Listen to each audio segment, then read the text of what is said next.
Bugun biz pilmin ovqat qilamiz. Buning uchun iliq suv, bitta tuxum, tuz kerak bo'ladi. Keyin xamir qorishni davom etamiz.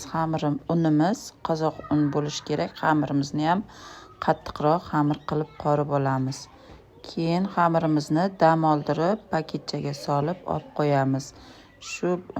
Keyin go'shtni chopperda maydalab olamiz va unga bitta piyoz to'g'rab solamiz. Xamirimiz dam olgandan keyin uni yuqartirib olib yoyishda davom etamiz. Yoygunimizcha xamirimiz hamma joyi bir xil qalinlikda yoyishimiz kerak. Bir joyi qalin yoki bir joyi yupqa bo'lib qolmasligi kerak. Xamirimizni bir xil qilib yoyib, chiroyli qilib kesib olamiz.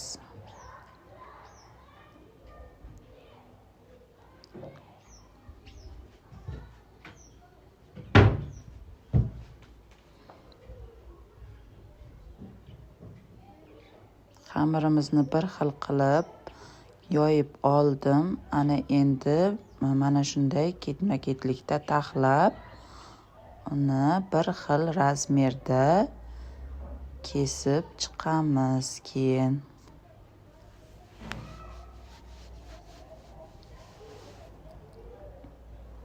bir xil katta, bir xil kichik bo'lib qolmasligi kerak.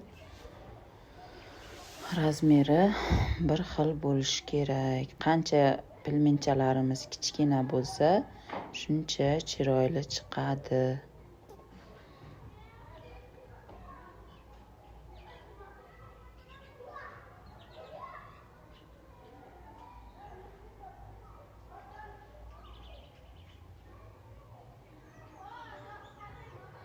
Ichidagi qiymasiga ham tuz bilan murch solib aralashtirib oldim. Boshqa priprava qo'shmadim. Agar xohlagan kishi o'zini xohlagan pripravalarini qo'shib ichini taxlab olsa bo'ladi.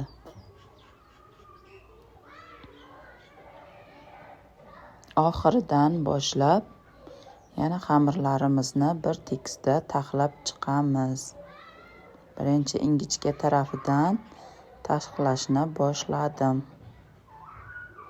Shunday qilib oxirigacha taxlashda davom etamiz.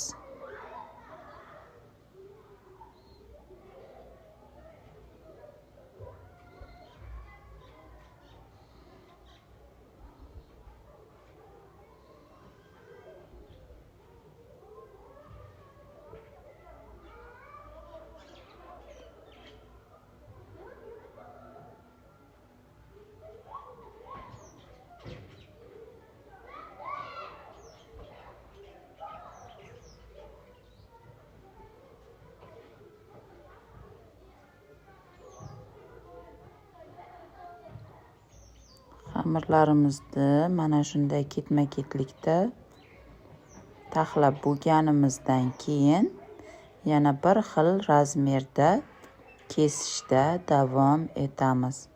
Kesib bo'lgan xamirlarimizni yana paketchaga solib qo'yib, keyin uni buqamiz.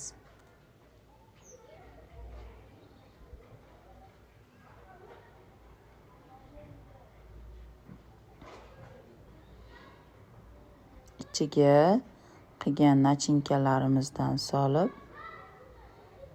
bittalab buqib chiqamiz.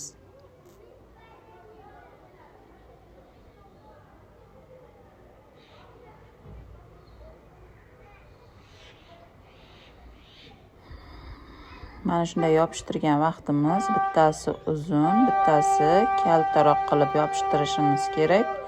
Shunda pishgandan keyin xamirchali bo'lib qolmaydi.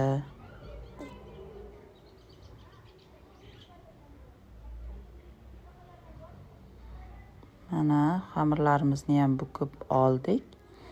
Keyin suvini taxlab olamiz. Suvini taxlaganda men faqat bitta piyoz, tomat, suv solib qaynatib olamiz. Qaynab chiqqandan keyin xamirlarimizni bir qaynatib, yaxshilab qaynagandan keyin o'chirib 5 minut dam oldirib qo'yamiz.